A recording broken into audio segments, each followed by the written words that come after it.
생각이 난다. 홍시가 열리면 우리 엄마가 생각이 난다. 자장가 대신 젖가슴을 내주던 우리 엄마가 생각이 난다.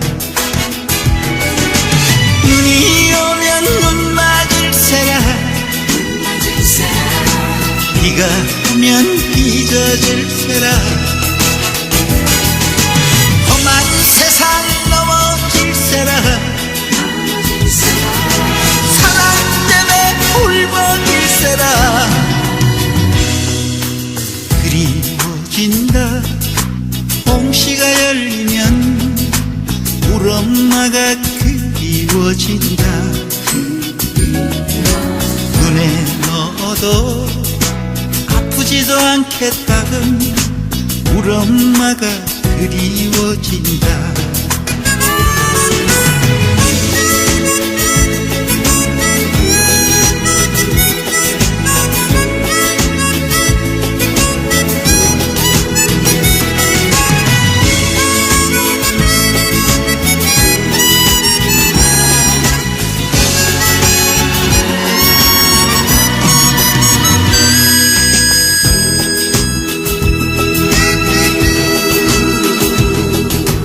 생각이 난다. 홍시가 열리면 우리 엄마가 생각이 난다. 소리치고 돌아앉아 우시던 우리 엄마가 생각이 난다. 바람 불면 감기 들세라. 안 먹어서 약해질세라. 힘든 세상 뒤처질세라. 사랑 때문에 아파할세라. 그리워진다. 홍시가 열리면 우리 엄마가 그리워진다. 생각만 해도 눈물이 피우는 우리 엄마가 그리워진다. 생각만 해도 가슴이 찡하는 우리 엄마가 그리워진다. 우리 엄마가 생각이 난다. 우리 엄마가 보고파진다.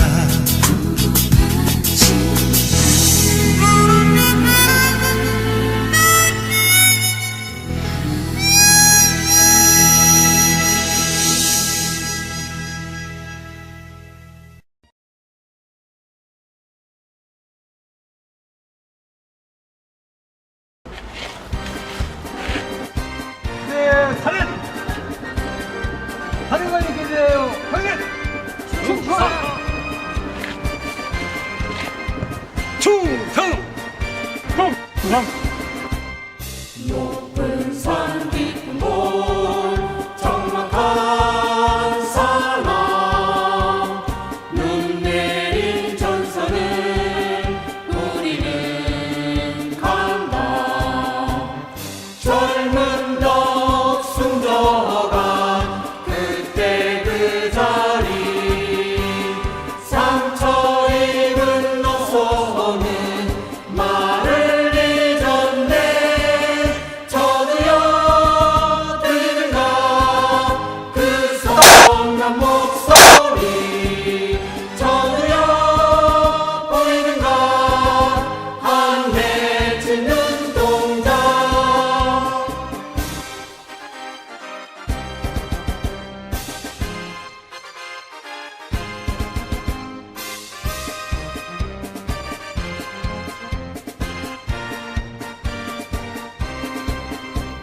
수많은 시련을 이겨낸 한민족 힘있는 나라로 우리는 간다. 경제 성장 문화 강국 민주화 실현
이제 중학교 갈 입학 무렵에 이제 집에 못 지켜서 다른 이제 나무 집에 무씀으로 산란감에 이제 하게 되었습니다. 그때 들어가서 참 오줌 이렇게 매도 맞고 또 이렇게 수모도 당하고 참 어리기 힘든 이렇게 시절이었습니다.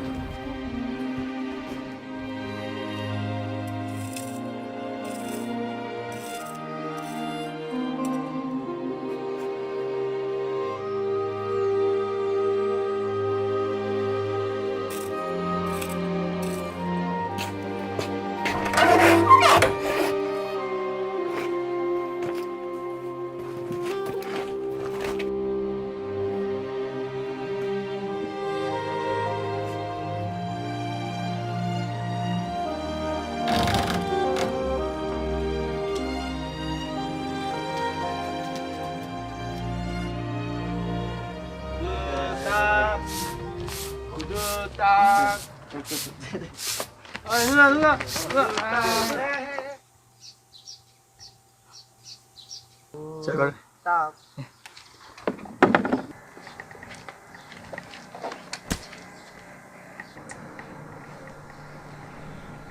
쳐다보노? 겁나? 야! 오, 임마 돈 많은데? 얼마? 아니, 줘봐. 아니, 내 거다. 씨. 아니, 내 거라고. 아니, 야, 줘봐! 줘봐라고, 씨.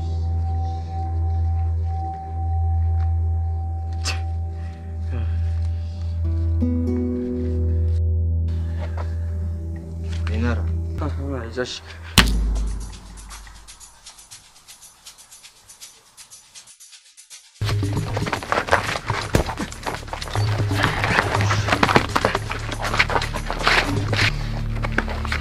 됐다.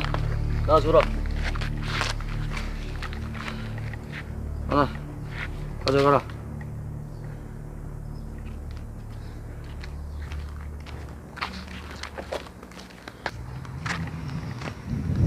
마, 니 갈 데는 있나? 나랑 같이 갈래? 아이 무슨 껌은 무슨 껌이야. 저희가 우리나라 왜 이렇게 깨끗하노? 왜 이렇게 깨끗하노? 씻고 왔노? 씻고 왔네 이거. 노래 나 말보라 여기 어딨어? 이거 오늘 나한테 팔아갈까? 아, 천원 벌었어.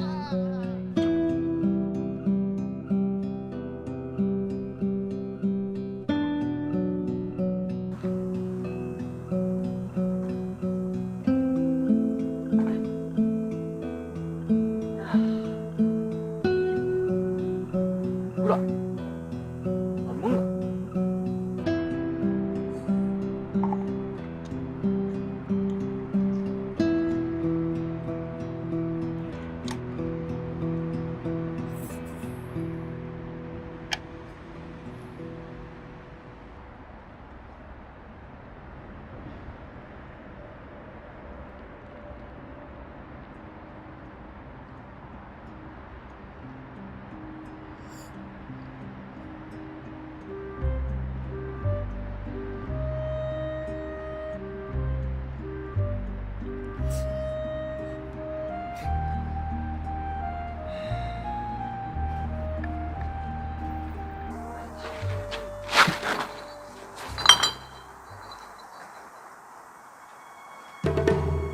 이 조용히 따라가가 지금처럼 이렇게 말 안 하면 절대 안 된다. 그냥 네 잘하면 잘하면 된다. 알겠지?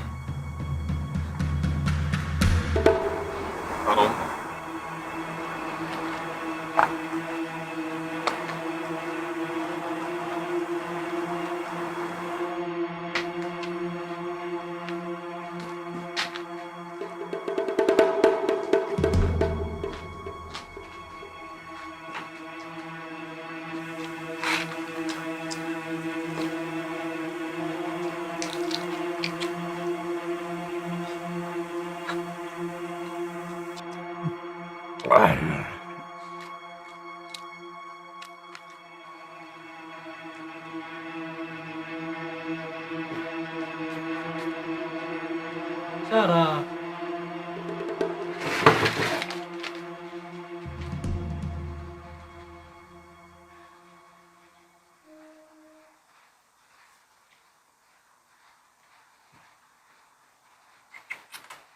그래, 올해 몇 살이고?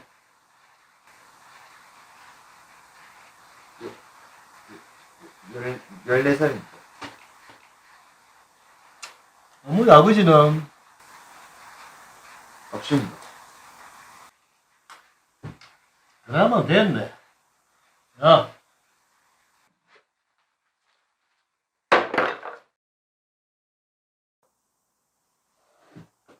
자, 엄청 쉽대.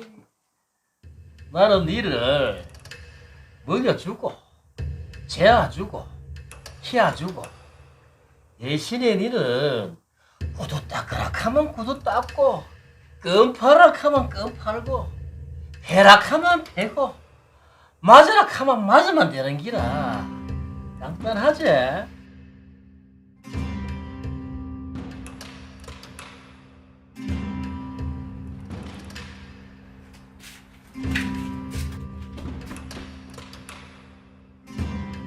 아저씨는 대답 안 하는 아들이 제일 싫대.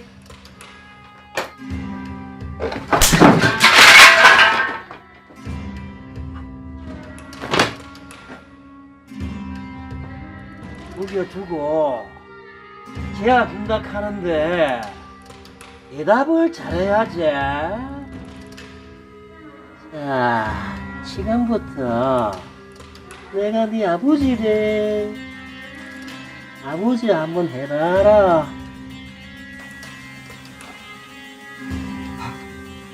아버지. 그래 그래. 잘해보자 꼬마야.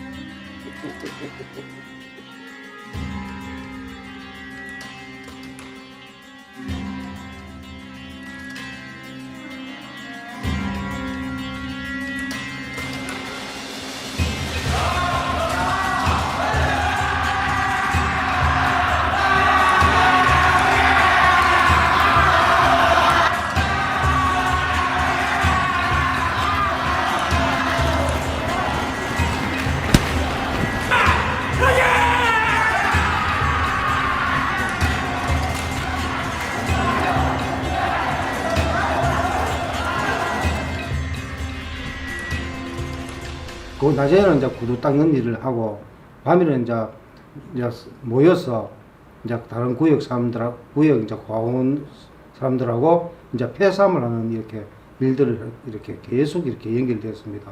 그 죄 없는 사람을 이렇게 괴롭힌 것이 내 마음을 너무 힘들게 했고, 그리고 어린 사람들 이제 폭력을 가하고 이제 그런 부분에서 이제 굉장히 내한테 되게 어려워가 있습니다. 네, 거기서 나와서 이제 거리를 돌아다니니까 상공단 쪽에 가니까 구인 광고가 있더라고요. 정부 때 붙은 구인 광고. 그것을 보고 이제 무작정 이제 공장에 찾아갔습니다. 아니 김 사장님, 그러면 시간을 좀 주고 일을 시키든가 해야지. 오늘까지 그 물량을 어쩌다 맞춥니까? 진짜 말도 안 돼. 우리는 뭐 잠도 자지 말라 이겁니까? 예? 박 과장, 이 원만 물량 좀 빼주면 좋다. 야, 내가 인건비 더블로 간다. 어? 대신 대략하는 소리 하고. 진짜 이럴 거야? 어? 나 주는 걸 보고 싶어? 어? 사장 한 번만 봐줘. 제발. 여보세요. 야, 듣고 있냐? 어? 그 김 사장, 방금 더블 패스에 당근이지. 왜? 이거 진짜 안 되는 긴데 내가 오늘 한번 맞춰볼게. 야, 진짜. 야, 고마워. 어? 야, 너 오늘 뭐해? 어? 야, 저녁에 나와. 내가 가방을 쏜다. 뭐 먹고 싶어? 고기 먹자, 고기. 소고기. 야, 씨, 소고기든, 돼지든. 좋다. 야, 한우 먹자, 한우. 내가 오늘 쏜다. 다음부터 진짜 좀 일하지 좀 놔둬. 예? 미리.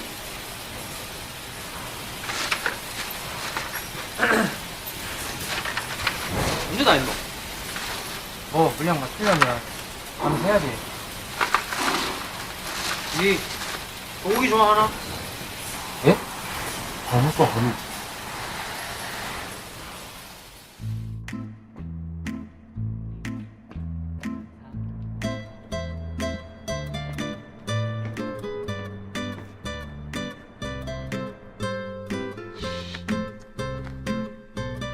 니도 이래 좀만 배우다가 공장 하나 차려야지. 예쁜 섹시 만나가 장가도 좀 가고. 에이? 집 팔찌에 무슨 아이씨, 이 팔자가 어때서? 대신 선택하지. 차라 씨. 자, 나는 간다. 그래가 혼자 어디 들어가실라고 해?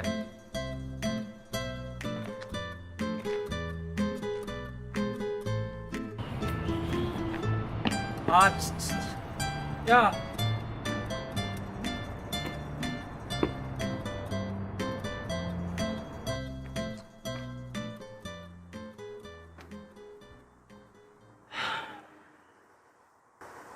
뭔데? 너가 뭐? 사는 집 주소. 어제 야근한다고 고생했을 텐데 내일은 회사 나오지 말고 그거나 한번 찾아가 봐.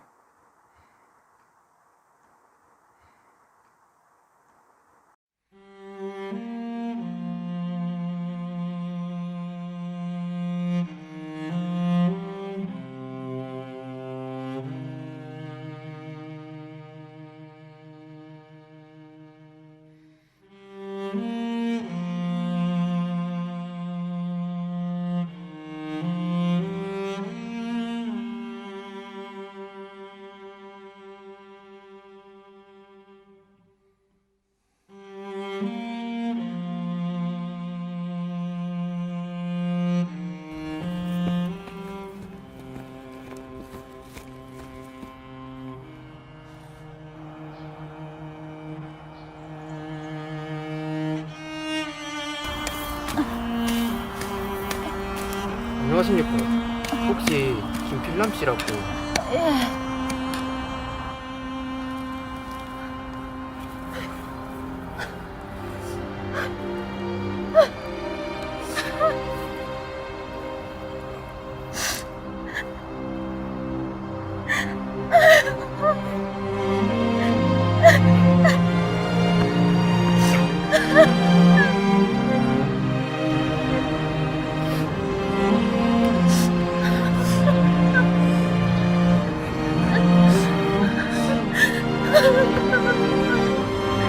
어머니 상입니다.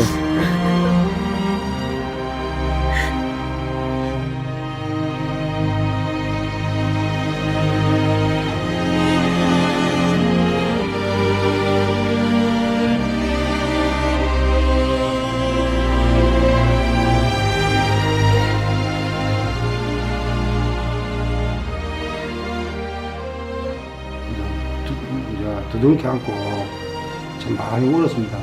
그러니까 있는 평생 맞고 울는지 웃었어요. 아마 예.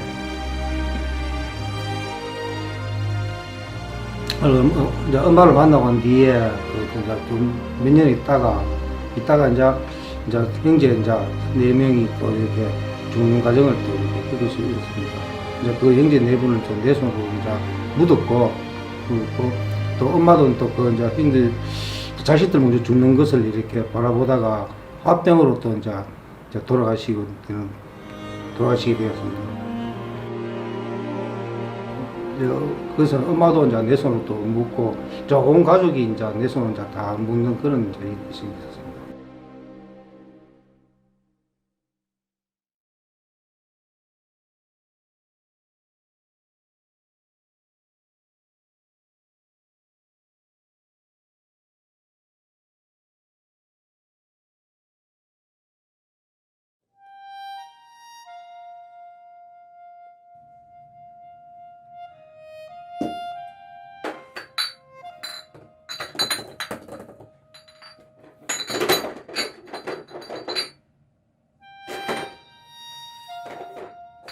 어디게 이제 기댈 데도 없고 갈 곳도 없는 이제 그런 내 마음에서 이제 할 줄 아는 거는 술 마시는 거. 이제 혼자 이제 술을 계속 마시면서 이 세상에 이제 내 혼자밖에 없다. 참 외톨이다. 이렇게 보통 이제 20일 정도, 30일 정도 이렇게 먹습니다. 먹는데 이제 물론 이제 밥도 안 먹고 뭐 안주도 음식 그냥 거의 이제 소주만 먹었습니다. 이제 계속 그렇게 먹다가 보니까 이제 그때 이제 손이 떨리고 막 온몸에서 이제 땀이 막 자동으로 막 쏟아지고 또 걷지도 못하고 엉엉 기가 다니고.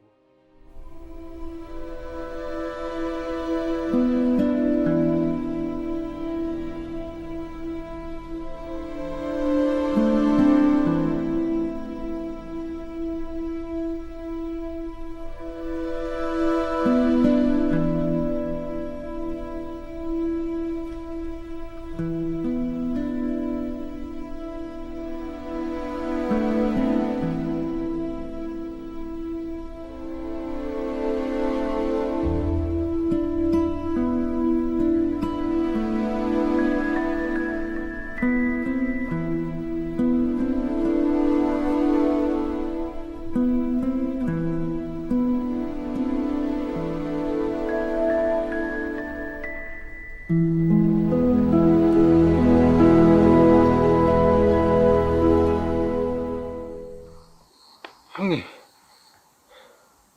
저 좀 살려주이소.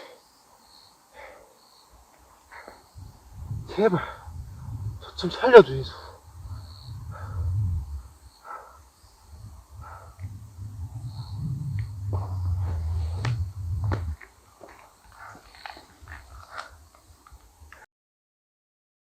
니 그러면 내 말 들을래?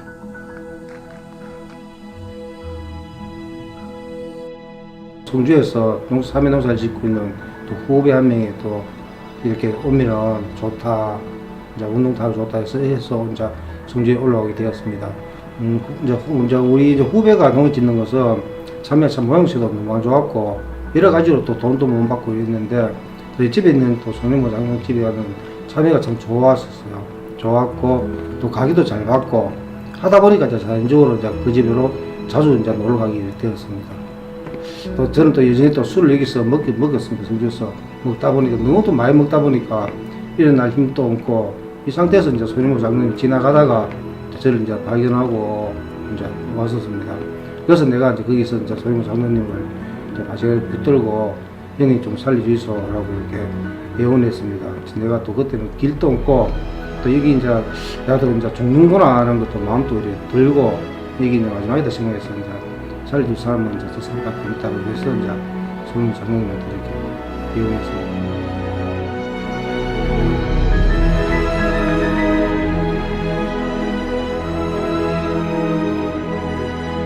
손자님 손에 이끌려 수양에 갔는데 사실 저는 무신론자에다가 술에 취해 정확하게 말씀을 들을 수 없었습니다. 아무것도 모르는 내가 복음반에 가서 말씀을 듣는데 머리로는 이해가 되지 않았지만 마음에 나도 모르는 사이 말씀이 하나씩 스며들기 시작했습니다. 다른 건 잘 모르겠는데 예수님이 내 죄를 다 가져가셨다는 게 믿어졌습니다. 손장님께서 그게 바로 구원이라고 말씀해 주셨을 때 이게 바로 구원이구나 하는 것을 알게 되었습니다. 순애가 감사하고 좋았습니다.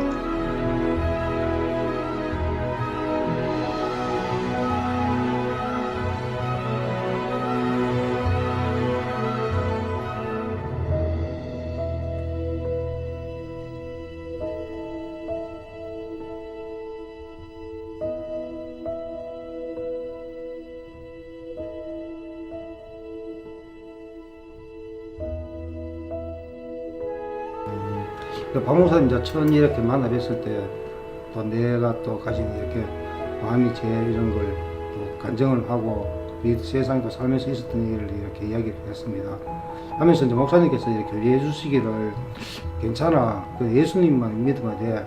하나님이 다 일하실 거야. 라고 이렇게 그때 저한테 이야기해 주셨고 참 나는 이렇게 살면서 참 제 구덩이 속에 살았습니다. 또 나쁜 일도 많이 했고 도둑질도 많이 했고 또 사람질도 많이 하고 이제 그래서 이제 말씀을 듣고 이긴 모든 죄를 또 하나님이 이렇게 예수님을 통해서 내 죄가 사해졌구나. 그럼 나는 이제 영혼이 이제 온전하구나. 그러구나. 그런 것을 이렇게 아내를 얻게 해주고 또 자식도 이렇게 또 얻게 해주고 그런 것에 대해서 얼마나 이렇게 감사성이 많았습니다. 아들. 아들. 잘 지내고 있어? 참 보고 싶었다. 아빠 왜 이렇게 살이 많이 빠졌노? 어? 보고 싶었다고? 잘 있었어? 그래.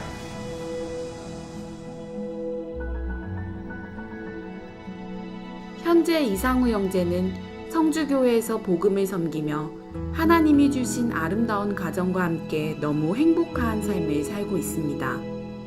그리고 이제 그 행복을 주변 많은 사람들에게 전하며 복음 전도자로서의 길을 가고 있습니다.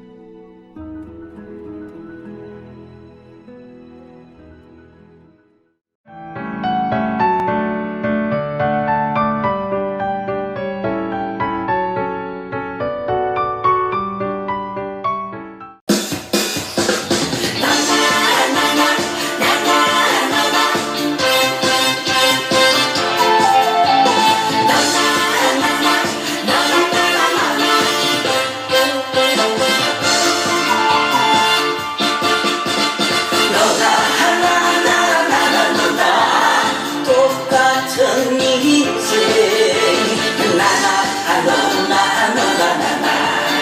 똑같은 세상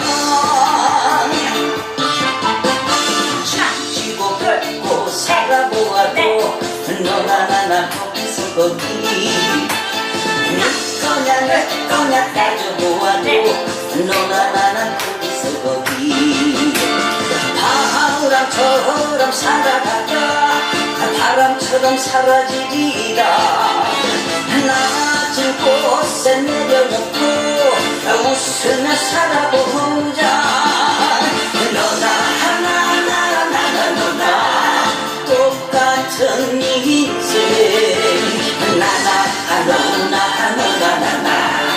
똑같은 세상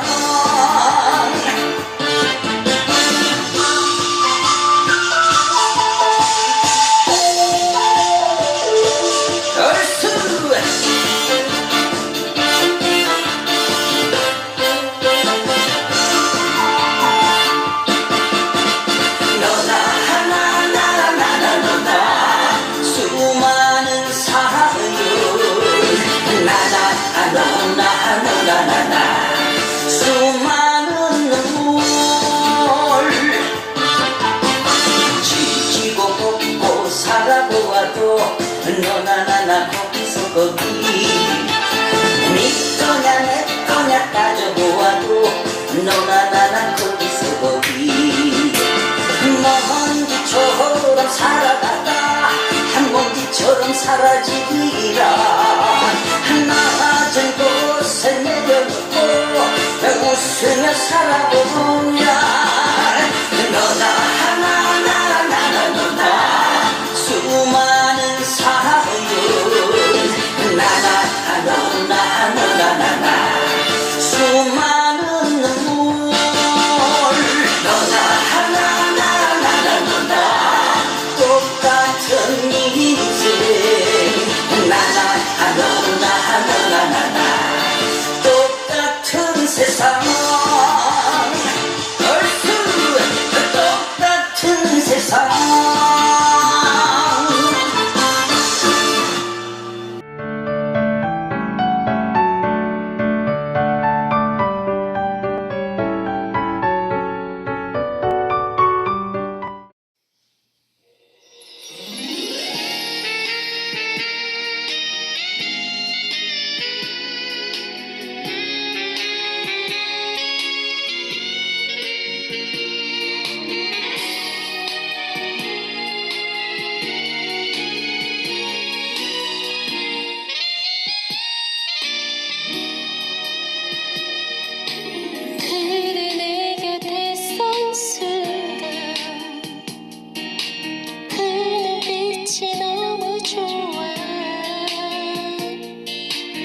어제는 울었지만 오늘은 당신 때문에 내일은 행복할 거야.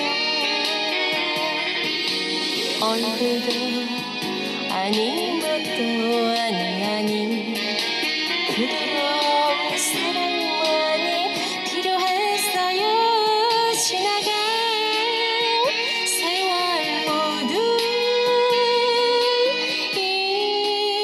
잊어버리게. 당신 없이 아무것도 이제 할 수 없어. 사랑밖에 난 몰라.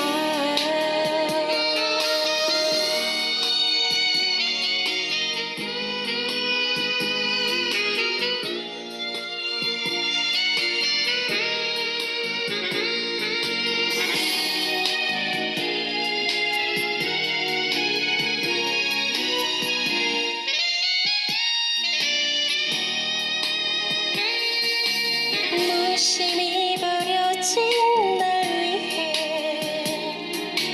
울어주던 단 한 사람.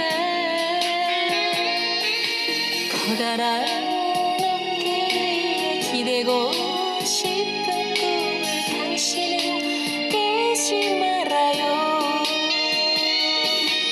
그날을 언제나 기다려왔어요. 서러운 세월만큼 안아주세요. 그리운 바람처럼 사라질까봐. 사랑하다 헤어지면 다시 보고 싶고 당신이 너무 좋아.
실버대학 여러분 안녕하십니까?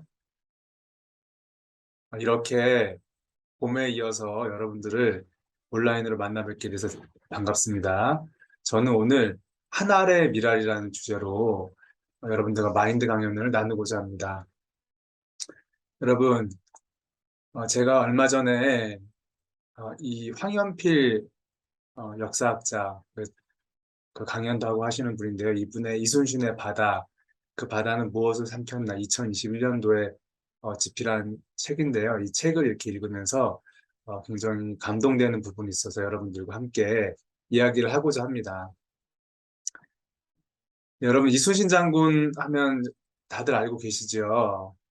이순신 장군에 대한 일화를 이렇게 이야기를 해보면서 우리가 오늘 우리 마음을 울리는 그런 마인드에 대해서 조금 이렇게 한번 알아보고자 합니다. 이순신 장군은 28살에 묵과에 이렇게 도전을 하게 되었는데요. 안타깝게도 낙마하는 사고가 있었습니다. 그래서 지금 이제 제가 보여드리는 그림은 이순신 장군의 십경도라고 그래서 현충사에 있는 이순신 장군의 생애를 그린 그림 중에 하나인데요. 낙마를 해서 포기할 수 있는 상황이었는데 다리를 이렇게 덧대고 비록 떨어지긴 했지만 끝까지 이 묵과 시험을 치러낸 이야기를 담은 그 사파입니다.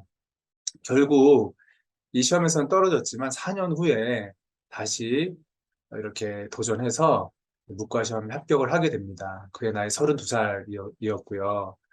그리고 3년 후에 이제 발령을 받아서 이렇게 일을 하게 됩니다. 근데 이제 그가 발령받은 곳이 어디였냐면은 발포였고요. 발포의 만호라는 그런 직책을 받아서 이렇게 살게 되었습니다. 근데 이제 이 이순신 장군은 공직에 있으면서 보기 드물게 청렴하고 공직에 있는 내내 그런 모습들을 보여줬는데요. 한 번은 이순신 장군의 직속 상관인 그 전라 좌수사 성박, 뭐 도지사 정도 되는 분인데요. 이 발포에 오게 되었습니다. 근데 그곳에 보니까 이 굉장히 멋있는 오동나무가 있는 거예요. 그래서 그가 이제 이순신에게 이렇게 지시를 합니다. 여보게, 이 오동나무가 잘 자랐네. 이 오동나무로 고문고를 만들려고 하니까 그것을 베서 4개를 가져오게나 명을 내렸습니다. 이순신 장군은 답하기를 이 오동나무는 국가의 재산이기 때문에 드릴 수가 없습니다. 풀 한 폭이라도 사사로이 드릴 수 없습니다라고 이야기를 했다고 하죠. 여러분 어떻습니까? 이 부탁한 사람이 굉장히 무안했을 것 같습니다. 이 이순신 장군은 굉장히 이렇게 청렴했는데요. 우리가 그런 일화들이 너무나 많이 있습니다.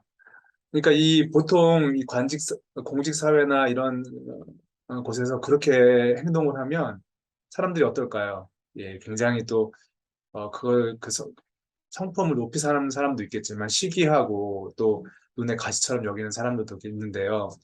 관련된 일화가 굉장히 많습니다. 오늘 제가 이순신 장군에 대해서 쭉 이야기 드리면서 뒷부분도 이어서 가고자 하는데요. 한 번은 서익이라는 또 그 경조 조정랑이라는 서익이라는 사람이 인사청탁을 하게 됩니다.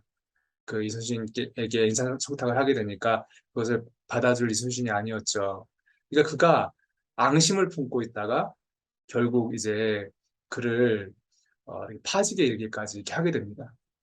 근데 이 소문이 이렇게 퍼져서 그 서익이란 자가 앙심을 품고 이순신을 모함해서 그가 관직을 박탈당했다 하는 이런 소문이 지방에도 돌고 그것이 중앙조정에까지 이렇게 퍼지게 되었는데요.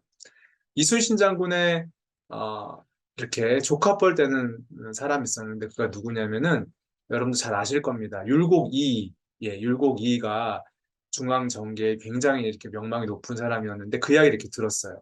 근데 이제 같은 이순신 장군과 같은 덕수이시고 이제 이제 나이는 비록 이순신 장군보다 어렸지만 그러니까 이제 이순신 장군이 이제 조카뻘 되는 그 이제 어, 이제 그 율곡이이였는데요. 이제 그가 율곡이이가 이순신 장군을 만나고 싶은 거죠. 도대체 어떤 인물이길래 인성이 그렇게 강직하고 그러다는데 내가 조금 도와줄 일이 없나 하고 이렇게 만나고자 했는데 이 이순신 장군이 그렇게 이야기를 했다고 하죠. 인사권을 쥐고 있는 정승을 제가 만날 수가 없습니다 하고 이제 끝내 거절을 했다고 합니다. 굉장히 어떻게 보면은 이순신 장군은 어떻게 지금으로 보면 사회성이 전혀 없는 사람이라고 이제 보여지기도 하는데요. 이제 그런 삶을 이렇게 살았습니다. 그리고 한 번은 이제 병조판서, 지금으로 치면은 이제 국방부 장관이 되는 사람인데요. 이제 국방부 장관이 아마 군사들 훈련하는 모습들을 본 것 같습니다. 이순신 장군이 이렇게 말을 타면서 활을 이렇게 활시를 당겨서 멋지게 그 화살을 쏘는 모습을 보니까 그 이순신 장군의 화살통이 이렇게 눈에 띄는 거예요. 그래서 병조판서가 이제 이순신 장군을 불러서 이야기를 합니다.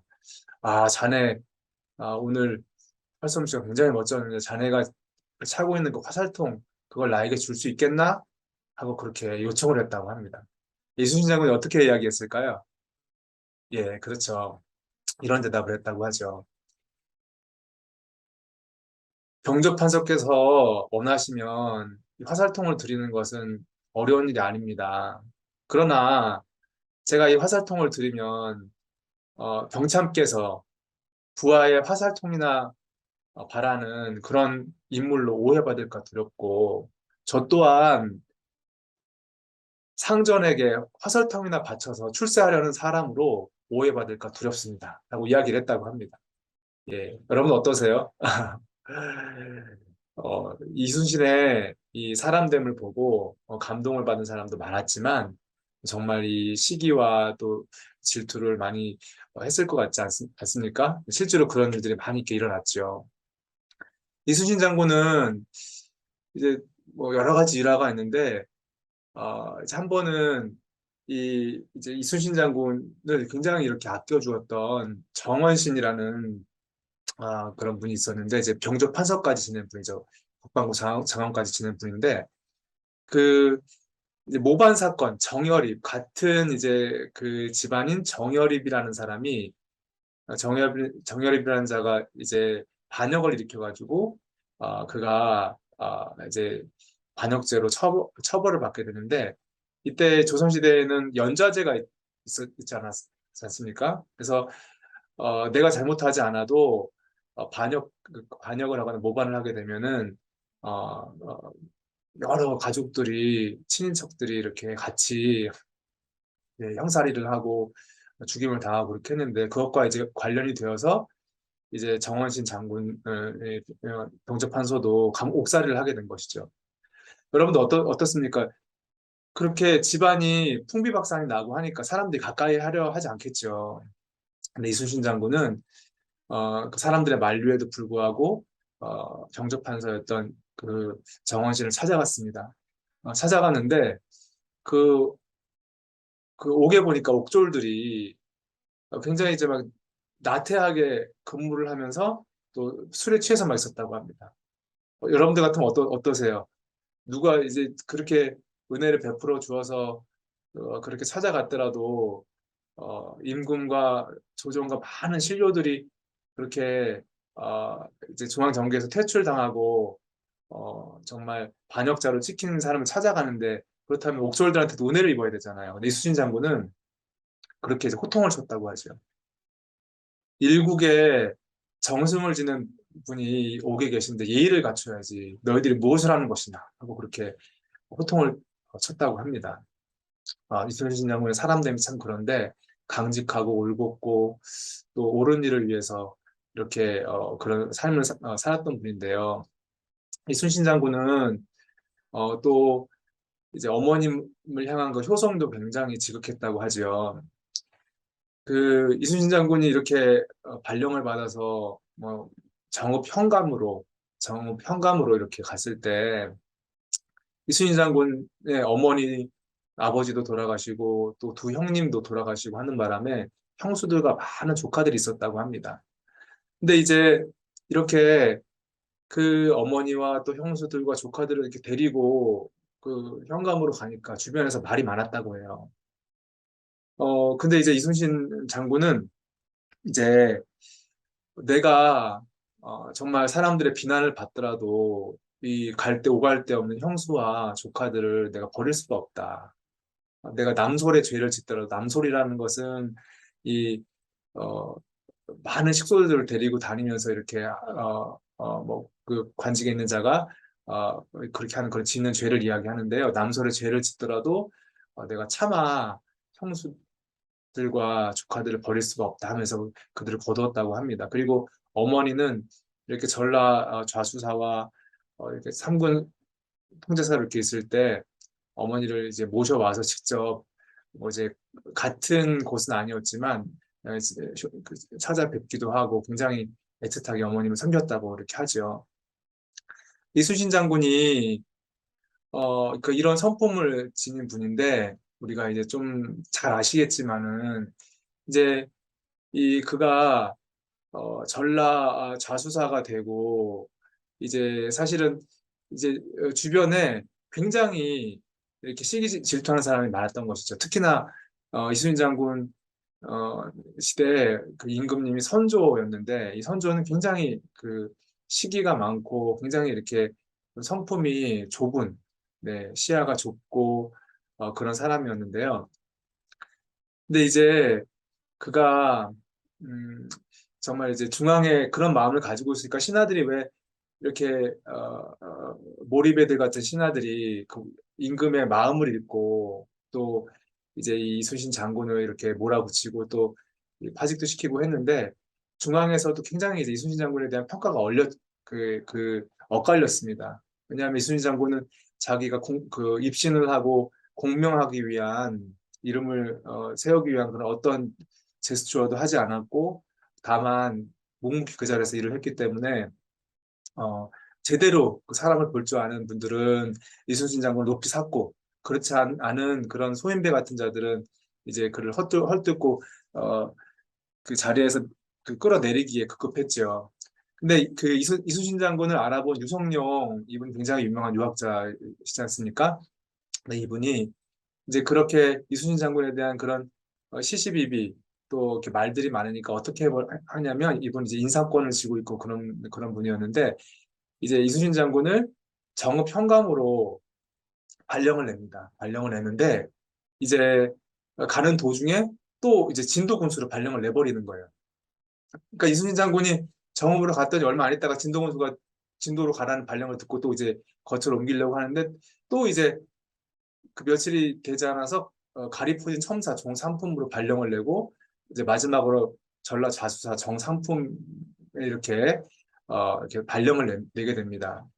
그러니까 그 사관원이라고 그래서 정책이나 어떤 결정, 그 중앙정부의 정책에 대해서 이렇게 유생들이 의견을 내고 막 그렇게 해서 막 토의하고 막 그런 관청이 있었는데 그들이 그 아무런 말을 하고 의견을 내지 못하도록 그렇게 조치를 취하는 거죠. 그러니까 이순신 장군이 이제 다시 백의종군해서 다시 이렇게 그 관직을 얻었을 때 그렇게 또 조치를 취해주는 그런 분들도 주변에 있었습니다. 그래서 다시 이제 이순신 장군이 이렇게 임진왜란 전투를 할 수도 있게 되었는데요. 그가 굉장히 이렇게 그 훌륭한 성품과 광직한 그런 마음을 이제 갖고 있었는데 그가 이제 전라 좌수사가 되고 그 1년 2개월 전에 임진왜란이 임진왜란이 1592년에 일어났는데요.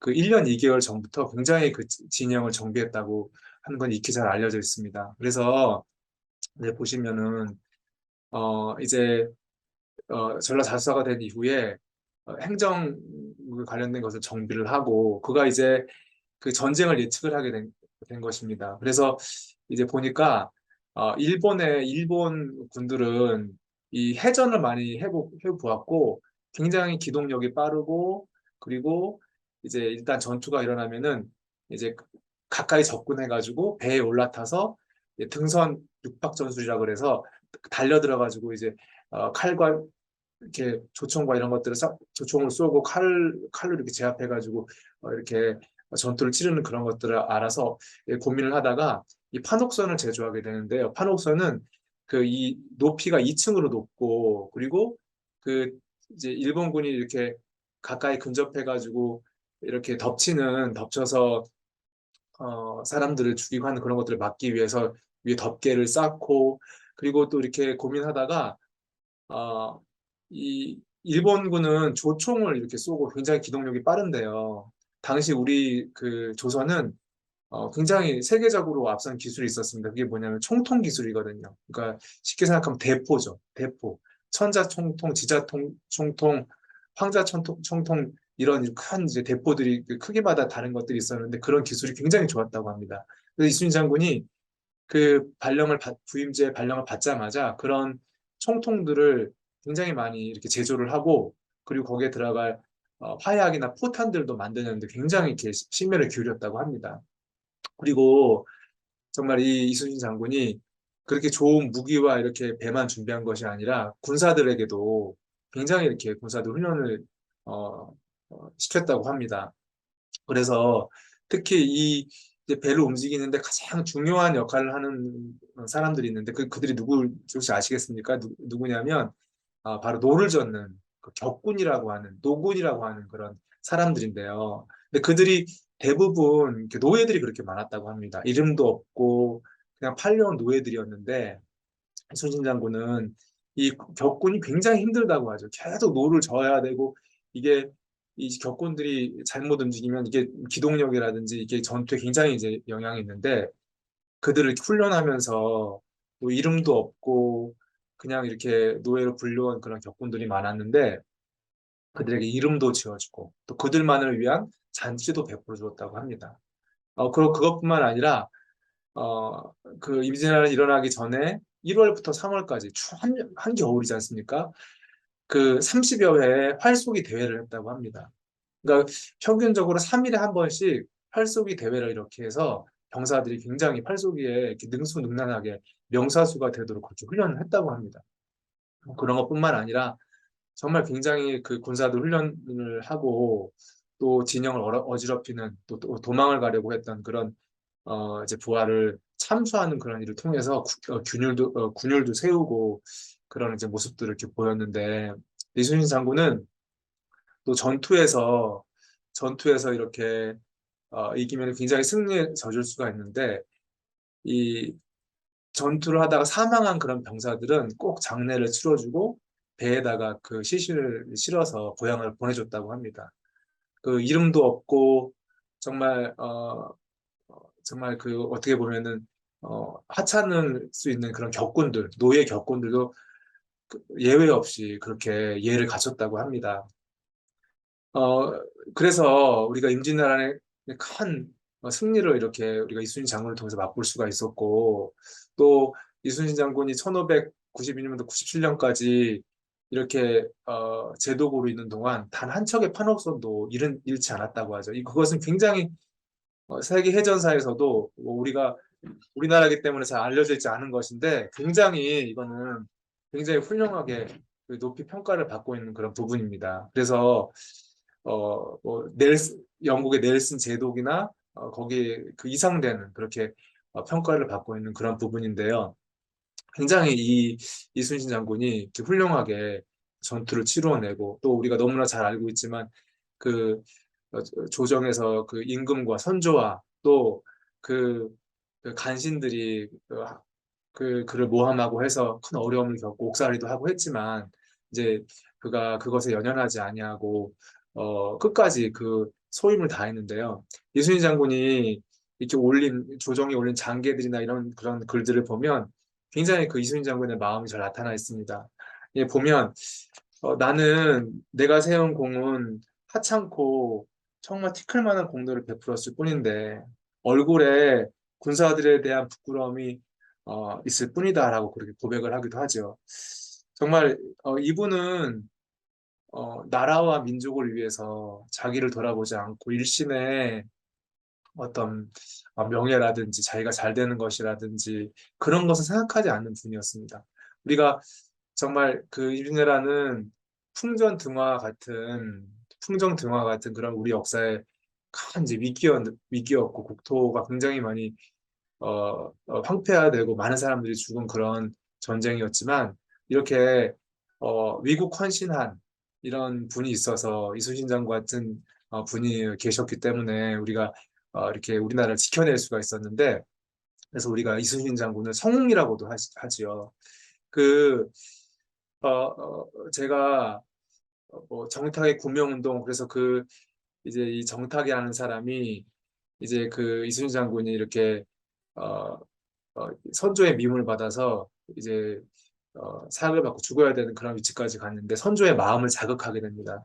선조가 만약에 이순신 장군에게 기회를 한 번 더 준다면 그 은혜에 감업해서 나라를 위해서 몸을 사리면서 나라를 지킬 것입니다. 그리고 당신의 은덕을 크게 기릴 것입니다. 해서 선조의 마음에서는 이순신 장군이 나라를 구한 영웅이었지만 그의 그 왕위의 위협을 느끼고 그 시기심과 그 좁은 마음 때문에 이순신 장군을 받을 수가 없었는데 그를 죽이려고 했지만 또 정탁의 이야기를 듣고 보니까 정탁이 선조의 마음을 잘 이렇게 구슬려서 결국 이순신 장군이 다시 기회를 얻어서 이제 나라를 위해서 일할 수 있는 그런 기회도 이제 얻게 되는데요.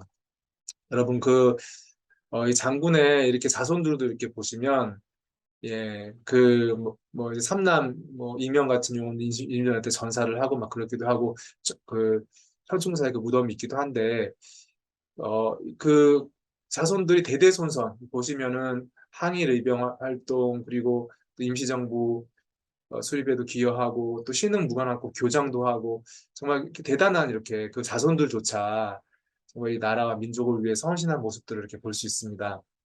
여러분, 제가 오늘 여러분들에게 드리고 싶은 말씀이 있는데요. 우리가 이제 이렇게 자기 자신을 돌아보지 않고 나라를 위해서 헌신한 이 이순신 장군으로 인해서 우리가 우리 나라가 이렇게 군명이 됐고 또 이순신 장군이 이렇게 죽었을 때 같이 그 명나라의 진린이라는 그 연합군 그 사령관이 같이 이제 이순신 장군과 일을 하게 되었는데 이제 이 진린이 굉장히 좀 거만하고 굉장히 그렇게 공명심이 많은 사람이었다고 합니다. 근데 이순신 장군이 그의 그런 마음을 알고 전투를 하면은 이제 그 상대편 그편 군인들의 그 머릿수를 이렇게 머리를 이렇게 베고 그것을 가지고 그 전공을 이렇게 인정받았다고 해요. 근데 그러니까 진리는 사실은 외국에선 지원군이고 이순신 장군은 우리나라를 수호해야 되니까 이순신 장군이 정말 열과 성을 다하고 목숨을 다해서 전쟁을 하지 않았겠습니까? 그러다 보니까 진린이 또 그 전공이 없는 거예요. 그러니까 수급이 없으니까 이순신 장군 그걸 알고 수급을 또 갖다 주기도 하고 이순신 장군의 댐댐이를 보고 굉장히 이순신 장군을 존경하고 굉장히 자만심이 막 대단하고 막 이런 사람이었는데 이순신 장군이 이제 말을 타고 갈 때는 절대로 앞서서 가지 않았다고 할 정도로 그렇게 존경을 했다고 하죠. 이순신 장군이 이렇게 죽음을 맞이했을 때 진린이 애타게 이야기를 하기를 공께서 우리를 구해 주셨는데 우리를 두고 어디를 가십니까? 하면서 그렇게 통곡을 했다고 합니다. 이뿐만이 아니죠. 우리가 징기록에 보면은 많은 백성들이 정말 이순신 장군의 그 길목에 이렇게 있으면서 그 장례 행렬이 앞으로 나아갈 수가 없을 정도였다고 그런 기록도 있고요. 그리고 이제 이덕형이라는 사람이 장계를 올렸는데 그 글에 보면은 정말 노인이나 어린이 할 것 없이 아무것도 모르는 그런 그 백성들도 그 장례 행렬에 더해서 울고 통곡을 했다고 하죠. 그러니까 어찌 그러지 않을 수 있었겠냐고 그러면서 그렇게 그 이야기를 이제 하고 있는데 백성들에게 이렇게 백성들이 이렇게 하는 것이 어찌 우연이었을까 하고 이제 이덕형의 장기에도 기록돼 있고 후손들도 굉장히 이순신 장군의 공을 치하하고 그런 내용들이 굉장히 많이 기록이 되어 있습니다. 여러분, 제가 오늘 이제 드리고 싶은 말씀은 이제 무엇이냐면, 여러분, 정말 그 한 사람의 성웅이라고 표현을 하죠. 이 희생과 또 그의 정말 노고로 또 그의 그 뼈를 깎는 정말 나라를 위한 헌신 그리고 자기를 내려놓는 그런 정신으로 이 한나라가 구해졌는데요. 우리가 아쉽게도 이순신 장군의 최후는 참 이렇게 어, 그가 비참히 이렇게 죽음을 즉, 뭐 거룩하고 또 너무나 나라를 위해서 헌신하셨지만 죽음으로 이렇게 끝이 나게 되었는데요. 그 후손들이 살아서 또 나라를 지키고 이렇게 위국 헌신하는데 크게 공헌하는 것을 볼 수 있습니다. 우리가 여러분 우리 역사에 이제 이런 그 훌륭한 분을 볼 수가 있는데요. 여러분 우리 이 성경에도 보면은 예수님께서 우리를 위하여 해놓으신 일들을 이렇게 기록을 하고 있습니다. 성경 요한복음 12장 24절에 보면은 이런 말씀이 기록되어 있는데요. 내가 진실로 진실로 너희에게 이르노니 한 알의 밀이 땅에 떨어져 죽지 아니하면 한 알 그대로 있고 죽으면 많은 열매를 맺느니라 하는 말씀이 있습니다. 예수님께서는 이 세례 요한이라는 인류의 마지막 대제사장에게 안수를 받으시면서 세상 죄를 넘겨받으시게 되었습니다. 그리고 하나님의 약속대로 이제 그 세상 죄를 지시고 3년 동안이나 공생애를 시작하셨습니다. 많은 사람들의 병과 또 마음의 또 어려움과 또 이런 것들을 치유하시고 하나님 약속하신 그 모든 일들을 3년 동안 행하시고 마지막에 그 세상 죄를 짊어지시고 십자가에 이렇게 돌아가셨습니다. 그리고 하나님의 약속대로 다 이루었다고 말씀을 하셨습니다. 그분이 무엇을 다 이루셨습니까? 그것은 바로 우리 죄에 대한 영원한 죄값을 치르셔서 우리를 거룩해 하신 그 약속을 이루신 것이거든요. 그래서 히브리서 9장 12절에 보면은 염소와 송아지의 피로 아니하고 오직 자기 피로 영원한 속죄를 이루사 단번에 성소에 들어가셨느니라라고 말씀하셨습니다. 예수님께서는 정말 당신의 피로 모든 사람을 구하기 위하여 당신의 세상 죄를 지고 십자가에 돌아가셔서 죽으심으로 말미암아 영원한 속죄, 영원한 거룩함을 이루어 주신 것입니다. 그래서 우리가 예수 그리스도께서는 죄를 위하여 한 영원한 제사를 드리시고 하나님의 우편에 앉으사 우리를 지키고 계시는 것입니다. 여러분, 우리가 예수님의 죽음 우리가 이렇게 듣고 우리가 또 교회 다니시는 분들은 그런 얘기도 알고 계실 테고요. 또 교회를 다니지 않은 분들도 예수님 십자가에 돌아가셨다, 우리 죄를 위하여 돌아가셨다는 이야기를 한 번씩은 들어보셨을 겁니다. 제가 서두에 그 이순신 장군의 얘기를 길게 이야기 드렸는데 다음에 또 이야기 드릴 기회가 있으면 또 말씀을 나누고 싶습니다. 자세하게 또 이야기 드리고 싶은데요. 그런 부분들이 많이 있습니다. 이순신 장군이 정말 나라와 백성을 위해서 자기의 뜻을 드러내지 않고 헌신하고 또 정말 이 모든 것을 다 바쳐서 정말 헌신함으로 전쟁을 승리로 이끌고 우리나라를 지켜냈습니다. 그래서 우리가 그분을 성웅이라고 표현하고 지금도 많은 분들이 존경하고 정말 감사의 마음을 갖고 있는데요.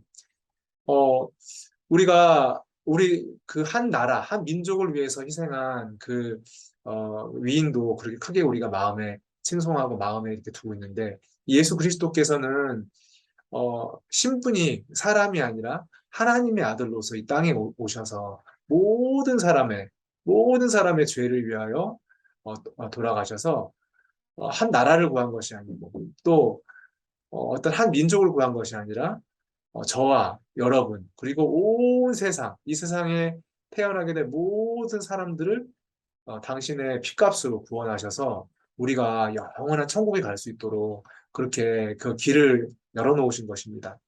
그래서 제가 아까 잠깐 말씀을 드렸는데요.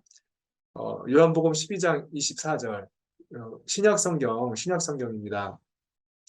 예수님이 말씀하시기를 내가 진실로 진실로 너희에게 이르노니 한 알의 밀이 땅에 떨어져 죽지 아니하면 한 알 그대로 있고 죽으면 많은 열매를 맺느니라 하고 말씀하셨습니다.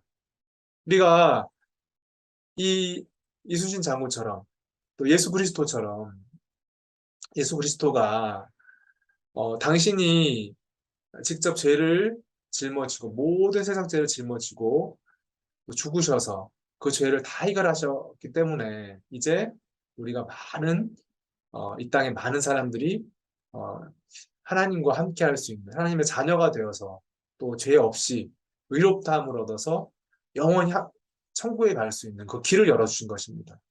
우리가 이제 이 귀한 분들 사실은 예수님은 이렇게 사람과 비유할 수 없지만 또 우리 역사에 있는 그 이순신 장군의 이야기를 통해서 예수님이 우리에게 이루어 주신 그 일들 정말 너무나 감사하고 또 그 예수님의 희생으로 말미암아 또 예수님이 정말 우리에게 주신 이 은혜로 말미암아 우리가 영원히 거룩하게 되었다는 사실이 너무나 놀랍고 또 우리 가슴을 이렇게 울리고 또 우리 생애에 정말 잊지 못할 그런 만남이 된다는 그 마음이 듭니다. 우리 실버대학 우리 학생 여러분들께서도 우리가 정말 이 귀한 은혜 또 우리가 값없이 받는 이 주의 약속 하나님의 희생으로 말미암는 이 영원한 거룩한 이 의를 얻으셔서 하나님과 동행하시고